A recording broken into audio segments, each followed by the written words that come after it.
Hello friends, myself doctor Ankit Tandel. Friends, आज हमारे साथ एक मेहमान हमारे साथ पधारे हैं, senior physiotherapist, sports physiotherapy, health physiotherapy clinic Billimora.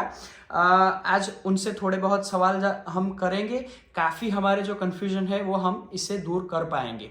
उनके थोड़े एक्सपीरियंस का हम फ़ायदा लेंगे। तो वेलकम डॉक्टर जिगर। नमस्कार। कैसे हैं आप? एकदम मस्त। आप बताइए। सर, हमने इसलिए यहाँ पे आज इनवाइट किया है कि हमारे दर्शकों के काफ़ी सारे डाउट्स हैं, हम उनको क्लियर करना चाह रहे हैं। तो सबसे कॉमन जो टॉपिक है और सबसे कॉमन हम प्रॉब्लम भी कह सकते हैं, वो जो प्रॉब्लम है वो है लोअर बैक पेन का। तो हमें सबसे पहले आप ये बताइए कि जो लोअर बैक पेन है, तो हर कोई ऐसा ही बोल दे रहा है कि भाई मुझे मेरी डिस्क गद्दी यानी कि खिसक गई है। तो हर लोअर बैक पेन में डिस्क इन्वॉल्व होता है कि नहीं होता है?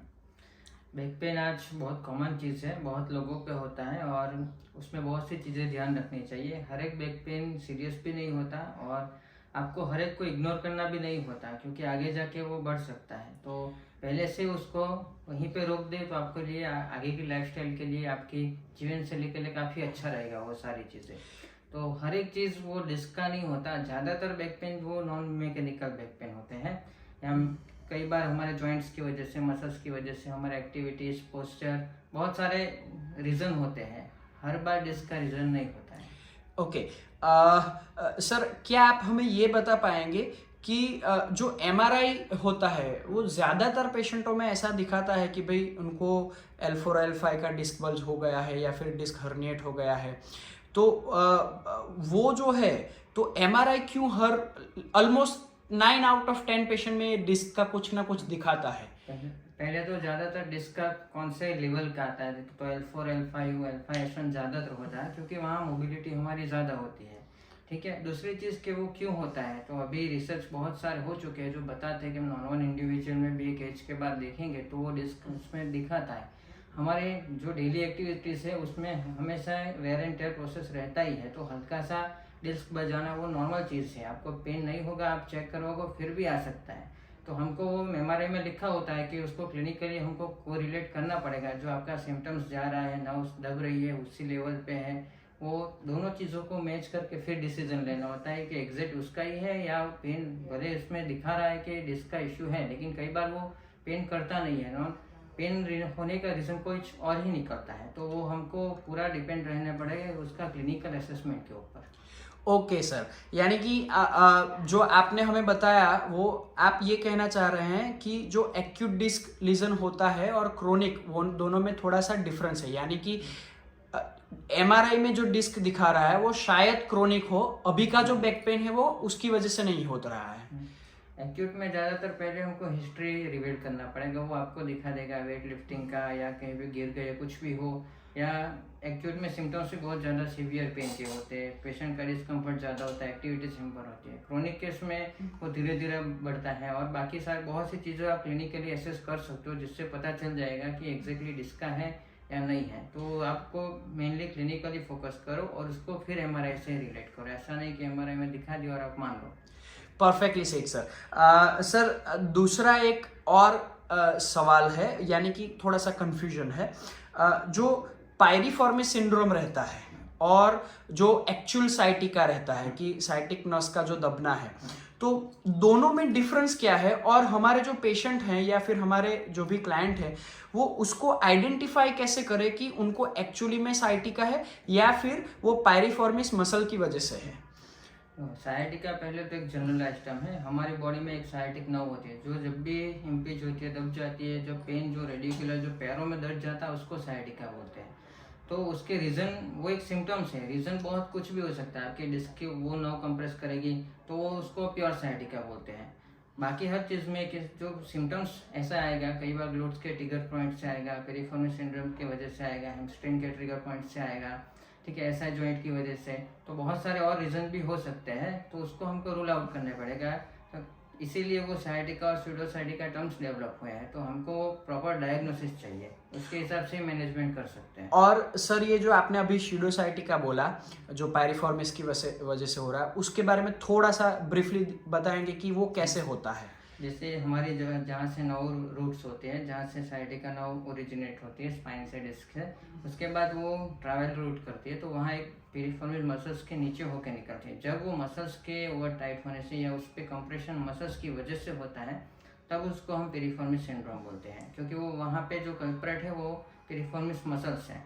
और हम सिंड्रोम इसीलिए बोलते हैं कि कई बार क्या होता है कि हम स्पेसिफाई नहीं कर सकते वो एग्जैक्टली क्या है क्या नहीं, उसी टर्म के लिए हम सिंड्रोम वर्ड भी यूज़ करते हैं। ओके ओके ओके, यानी कि आपने बहुत अच्छी इन्फॉर्मेशन दी कि जो सिंड्रोम मेडिकल टर्मिनोलॉजी में बोला ही इसलिए जाता है क्योंकि उसका जो इटियोलॉजी है वो हम एग्जैक्टली डिस्क्राइब नहीं कर सकते हैं। थैंक यू सर, ये आपने जो पायरिफॉर्मिस और साइटिका के बारे में बताया, थोड़ा सा समय आपका और लेंगे। सर दूसरा जो नॉर्मल चीज़ रहता है कि जैसे कि ऐसा समझिए कि किसी बंदे को अचानक से वो कंप्लेन करते हैं कि मैं आज सुबह उठा और अचानक से मेरा बैग जकड़ गया, फिर मैंने कुछ नहीं किया, मैं सिर्फ नहा रहा था, बाहर आया और अचानक से बैग हो गया, थोड़ा सा नीचे से कोई चीज़ लेने के लिए गया और जैसे खड़ा हुआ तब से मेरी कमर अटक गई है। बहुत कॉमन और बहुत सारे पेशेंट इस तरह से आते हैं। तो ये जो तकलीफ हो रही है वो बेसिकली मसल्स की वजह से हो रही है कि फिर उनको एक्चुअली डिस्क का कुछ इश्यू हो रहा है? नहीं, दोनों हो सकता है। अगर आपने हैवी वेट लिफ्ट कर दिया अचानक से हो गया तो उसमें ज़्यादातर डिस्क का चांस भी रहता है, लेकिन अभी सीजनल के जैसे ठंड के सीजन में ज़्यादातर ऐसा होने लगता है क्योंकि हमारी डेली एक्टिविटीज़ ऐसी है, हमारी मोबिलिटीज़ नहीं है, मसल स्टिफ है, जॉइंट स्टिफ है, तो हम सडन जब मूवमेंट करते हैं तो ग्रेजुअली जो हर एक जॉइंट्स पे, हर एक स्पाइंस पे जो मूवमेंट्स होनी चाहिए नहीं होती, और सडन जब हम फास्ट जर्क की मूवमेंट करते हैं तो उस टाइम पे कई बार फैसेट लॉक हो जाता है, मसल्स में स्पाज़म आ जाता है, तो उसके ज़्यादातर रीज़न यही होते हैं। अगर वो नॉर्मल केस होता है तो उसमें मसल्स या जो भी है वो थोड़े दिनों में 3-4 दिन 5 दिन में नॉर्मल ट्रीटमेंट से वो ठीक हो जाएगा। ओके, तो अगर हम प्रपोर्शन में बोलेंगे कि ये जो नॉर्मल एक्टिविटी में अचानक से बैक जकड़ जा रही है, अगर हम प्रपोजन से बोलेंगे कि ज़्यादातर मसल्स का होता है कि ज़्यादातर डिस्क का होता है, आप कोई भी एक अगर आप चूज करेंगे तो ज़्यादातर कौन सा होता है? नहीं, ज़्यादातर केस में हम मसल्स का, जॉइंट्स का ही मिलता है हमको, डिस्क का इतना जल्दी नहीं मिलता, और उसका मेन रीज़न हमारी लाइफस्टाइल ही है, क्योंकि हम फ्लेक्सिबिलिटी हमारी इतनी होती नहीं है, तो फिर वो होने के चांसेस रहते हैं। Okay sir. सर तो फिर हमारे जो व्यूअर्स हैं उनके लिए आप लोअर बैक पेन के लिए एक अगर मैसेज कुछ देना चाहते हो तो? सबसे ज़रूरी चीज़ मैसेज ही है, क्योंकि पहली चीज़ को आप जो चीज़ प्रिवेंट कर सकते हो तो उसको कर सकते हो। डिजनरेशन आपका होना ही है, एज के हिसाब से होगा, लेकिन आज के ज़माने में जल्दी आ रहा है क्योंकि हमारी लाइफस्टाइल ऐसी है, बैठने का काम ज़्यादा है, चलना भी हम चलते नहीं हैं, किसी को बोलेंगे तो वॉकिंग करना है तो एज ए एक्सरसाइज करते हैं, हम रूटीन में चलना छोड़ दिया है, ज़्यादातर बैठ के कंप्यूटर पे, मोबाइल पे काम करते हैं, तो हमारी लाइफस्टाइल पहले चेंज करनी है और हमको प्रिवेंट करना है। दूसरा कि एक बार हो जाए उसके बाद हम डर जाते हैं कि हमको झुकना नहीं है, ठीक है, वेट नहीं उठाना है, तो वो उसके बाद क्या होता है कि हम लिमिटेशन बना देते हैं, तो वो एक लिमिटेशन कुछ डेज के लिए होता है, कुछ हफ्ते के लिए होता है, उसके बाद ग्रेजुअली आपको प्रोग्रेस करके वापस अपनी लाइफस्टाइल में आना चाहिए और फिर वापस वहाँ से प्रोग्रेस करके जैसे नॉर्मल लाइफस्टाइल में होना चाहिए, तो वो ज़्यादा आपको हेल्प करेगा, नहीं कि आपको कोई चीज़ परमानेंट छोड़ दी। परमानेंट छोड़ना कुछ केसेस में होता है, वो पूरा एक टॉपिक अलग बात है, उस पर कभी और बात कर लेंगे हम। ओके सर, यानी कि आप बेसिकली मैसेज ये दे रहे हैं कि हमें डर कर हमारे बॉडी को थोड़ा हाइपोमोबाइल नहीं करना है और रूटीन एक्टिविटी में हमें लगे रहना है, हमें चीज़ें छोड़ने के बारे बजाय हमें कैसे हम चीज़ें कर पाए उसके ऊपर फोकस करना है। थैंक यू सर, आपने आपका कीमती समय दिया इस हमारे बैक के थोड़े डाउट के बारे में। हम ऐसे ही आपको वापस बुलाएंगे दूसरे वीडियो के लिए। थैंक यू, धन्यवाद। थैंक यू सो मच, धन्यवाद।